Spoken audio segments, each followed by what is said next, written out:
شديدا من المؤمنين الذين يعملون الصالحات أن لهم أجرا حسنا ماكثين فيه أبدا أشهد أن لا إله إلا الله وحده لا شريك له وأشهد أن محمدا عبده ورسوله لا نبي بعده سبحانك لا علم لنا إلا ما علمتنا إنك أنت العليم الحكيم وتب علينا إنك أنت التواب الرحيم رب زدنا علما وزدنا فهما اللهم ارحمنا بالقرآن واجعله لنا إماما ونورا وهدى ورحمة اللهم ذكرنا منه ما نسينا وعلمنا منه ما جهلنا وارزقنا تلاوته آناء الليل وأطراف النهار أما بعد Ibu rahimahullah, kakak-kakak, bersyukur dari Allah Subhanahu wa taala pada malam hari ini kita berjumpa lagi di halaqah tahfiz. Sekarang ini pertemuan ke-9, Masya Allah ya. Kita sudah pertemuan ke-9. Jadi harus kita syukuri kan. Kita sudah 2 bulan melampaui perjalanan halaqah ini dan barakallahu fikunna yang selalu setia, konsisten, kecuali karena ada halangan-halangan syar'i yang tidak bisa dihindarkan ya. Kalau namanya sakit, namanya uzur ya itu manusiawi, semua juga bisa. Semua juga akan mengalami seperti itu. Tidak ada yang bebas dari itu. Eh, eh, akan tetapi ya halangan syar'i mudah-mudahan bisa dibayar di lain kali. Tapi Gurunda pernah bilang pada satu kajian, hati-hati dengan uzur syar'i gitu. Karena dia bisa menjadi awal keretakan hubungan kita dengan Al-Quran gitu. Nah, itu kalau uzur syar'inya kemudian menjadi keterusan ya. Awalnya uzur syar'i lama-lama keterusan itu yang disebut menjadi awal keretakan gitu ya. Insya Allah kita tidak seperti itu. Uzur ya benar-benar uzur dan kemudian mengkodok gitu, membayar ketika uzur itu. Hmm. Eh, Tadi saya share doa, share yang kesekian kalinya ya doa ba'da asar itu ya. Itu doa Jumat sore ba'da asar itu. Siapa yang sudah baca? Eh, Boleh tunjuk tangan yang sudah baca? Bu, Bu Dede. Siapa lagi? Tangan. Ini boleh kasih tanda boleh gitu. Hmm, jadi ini doa doa dari Nabi ya, dia ada riwayatnya. Rawahu Rawahul Hakim wasohahahu Albani. Hadis ini doa dari Nabi, hadis riwayat Hakim dan disahihkan oleh eh, Syekh Albani gitu. Doa dari Nabi pastinya doa maksur ya, doa yang pilihan ya, yang doanya sapu jagat pokoknya gitu lah ya. Beda, beda kalau doa bikinan kita sendiri, doanya itu biasanya yang yang receh-receh gitu, minta rezeki, minta naik gaji gitu ya. Minta minta yang receh-receh. Boleh minta receh-receh gitu boleh. Eh, Boleh, cuma kalau doanya dari Nabi permohonannya pasti yang ideal, yang apa namanya global, yang mencakup semuanya gitu ya. Eh, eh, dan doa ngarang sendiri juga boleh. Doa dari ulama bagus ya. Doa ngarang sendiri boleh gitu. Doa bahasa Sunda, bahasa Jawa, bahasa Indonesia boleh ya, tidak dilarang. Tetapi doa yang dari Nabi, doa yang dari Al-Quran itu doa yang prioritas ya, yang bagus gitu ya. Dan layak untuk diamalkan. Di Al-Quran banyak sekali doa-doa yang. Nah, ini doa maksur tadi yang pada asar ini. Pada asar Jumat itu waktu mustajab ya. Kita harus tanamkan dalam diri kita. Pada asar doa yang mustajab. Mustajab itu apa? Probabilitas di dikabulkannya itu tinggi gitu. Probabilitas itu kemungkinannya. Potensi dikabulkannya tinggi mustajab. Namanya mustajab. doanya dari doa orang-orang soleh itu mustajab. Doa eh, di waktu-waktu tertentu mustajab, yaitu waktu Jumat pada asar. Doa di tempat-tempat tertentu mustajab, misalnya di depan Ka'bah ya, di masjid gitu di antaranya ya. Ya ada tempat, ada waktu, ada unsur manusianya, manusianya soleh, orang soleh itu mustajab ya. Ini terkait dengan waktu salah satunya doa pada asar. Saya nggak akan membahas semuanya karena ini akan panjang. Ada pembahasannya sendiri. Jadi doa itu ada pembahasannya gitu ya. Karena kita harus memahami doa itu bukan sekedar asal baca gitu. Allahumma inni as'aluka minal khairi kullihi ajilihi wa ajilihi. Ajilihi bakain wa ajilihi. Ya Allah, aku minta seluruh kebaikan semuanya gitu ya. Luar biasa ya, semua kebaikan tidak ada. Baik yang cepat maupun yang lambat. Baik yang segera, ada kebaikan yang dibutuhkan segera gitu. Ada kebaikan yang tidak perlu segera tapi pada waktunya akan dibutuhkan. Jadi doanya itu, doa dari Nabi begitu. Ini satu doa aja luar biasa Mas. Semua kebaikan diminta. Nah, maka di antara kebaikan itu adalah kita berinteraksi dengan Al-Quran ya, tilawah Al-Quran. Itu kebaikan ibadah, itu Al-Quran, sholat 5 waktu, sholat sunnah, itu kebaikan. Menghafal Al-Quran adalah di antara kebaikan yang yang termasuk yang kita minta harusnya gitu ya. Kemudian nanti tadabbur, ada nanti tatbik itu pengamalannya.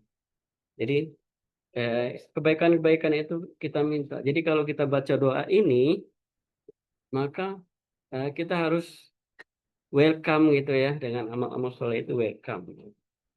Welcome itu ya lapang dada gitu dan eh, dengan gembira gitu ya menjalaninya gitu ya.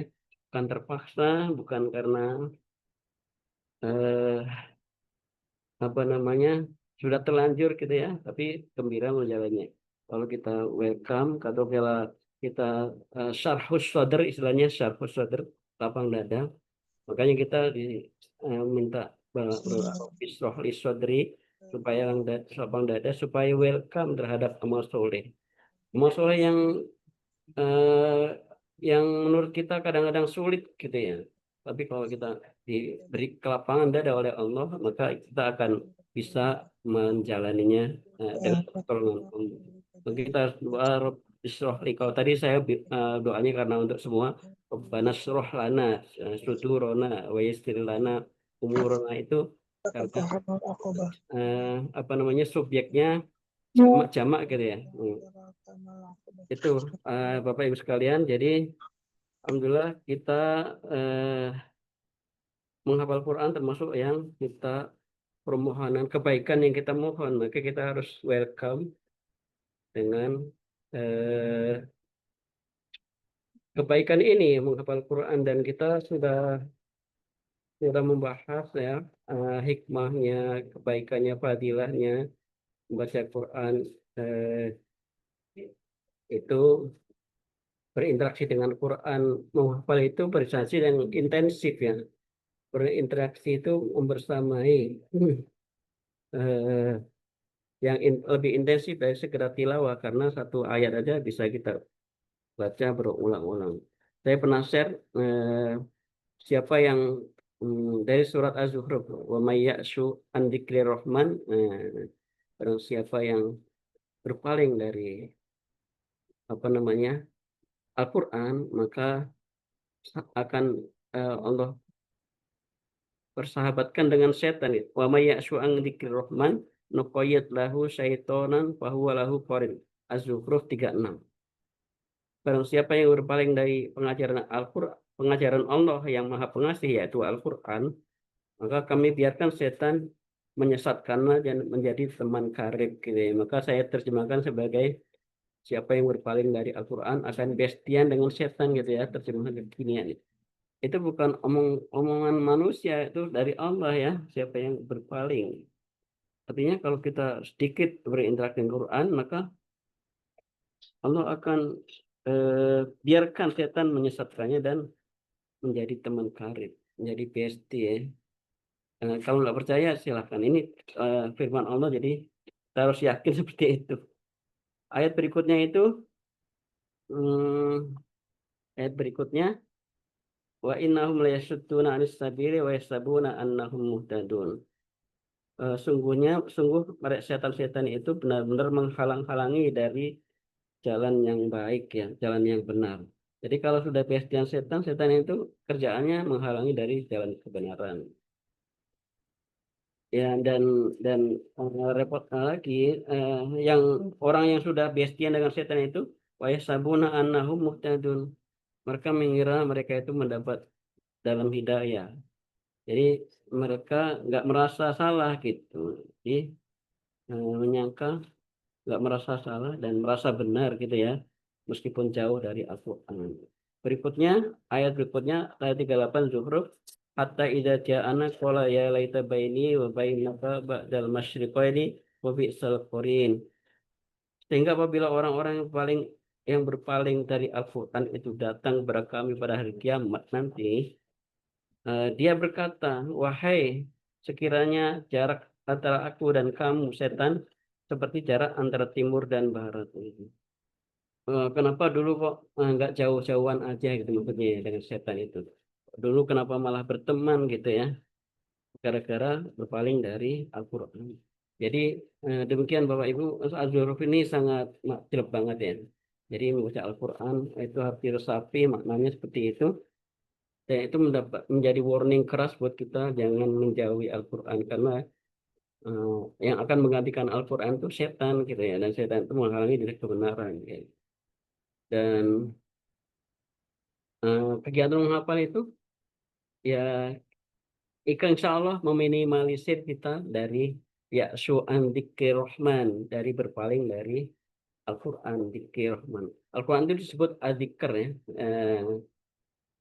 adzikr. Salah satu nama Al-Quran itu adzikr.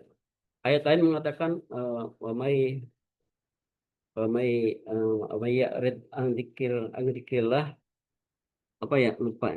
Fa inna lahu ma'isyatan dongkan wa nahsyur wa isatan dongkan. Barang siapa yang berpaling dari dikrillah, dengan dikir kepada Allah juga Al-Quran, maka fa inna lahu ma'isyatan dongkan, maka baginya kehidupan yang sulit ya, seperti itu. Barang siapa, dan pada hari kiamat nanti akan dicampakkan ke dalam neraka dalam keadaan buta. Jadi orang-orang yang berpaling ya, ini udah lebih jauh ya, berpaling itu maksudnya eh, nggak mau sama sekali, sudah membelakangi gitu ya. Itu nanti akan dicampakkan ke neraka dalam keadaan buta. Dia protes, kenapa saya buta, kan dulu saya melihat gitu. Ya demikianlah, karena kamu tidak mau bersama Al-Quran. Kira-kira itu Bapak sekalian. Jadi insya Allah kita sudah on the track ya, di jalan tahfidz ini, untuk dalam rangka eh, tidak ya syu'an dzikir rahman, tidak berpaling dari eh, Al-Quran. Dan ini adalah jalan yang benar. Satu video yang share lagi dari dokter itu bahwa menghafal itu akan mengaktifkan otak kiri dan otak kanan dan akan mencerdaskan. Orang yang sibuk menghafal, sel-sel otaknya aktif dan insya Allah terhindar dari kepikunan ya. Kalau sudah tua pun gitu ya. Jadi karena dia selalu murojaah gitu ya. Jadi selalu murojaah, selalu jadah, sel-sel otaknya aktif gitu. Eh, saya menyesalkan banyak orang-orang yang di waktu kosongnya itu melamun gitu ya, orang tua gitu ya. Coba kalau dari mudanya dia penghafal, pasti dia sedang urus ya gitu ya. Tidak ada waktu nganggur, melamun, bengong gitu ya. Itu menyesalkan gitu. Nanti jatuhnya nanti pikun gitu. Kalau orang orang penghafal Quran, dia selalu mengurus dan hari-harinya penuh dengan mm, mm, pahala ya. Dan satu huruf itu 10 hasanah gitu ya. Jadi insya Allah orang yang bersama Al-Quran itu mengatakan orak kiri ke otak kanan dan menambah kecerdasan, merangsang kecerdasan dan itu tadi anti pikun insya Allah. Banyak itu yang sudah membuktikan seperti itu. Silakan kita membuktikan kalian ibu-ibu sekalian, insya Allah masa tuanya tidak akan mengalami pikun. Amin ya rabbal alamin, dan tetap beramal soleh, tetap mendulang pahala yang berlimpah-limpah dari huruf Al-Quran. Baik, barakallahu fikum. Assalamualaikum warahmatullahi wabarakatuh.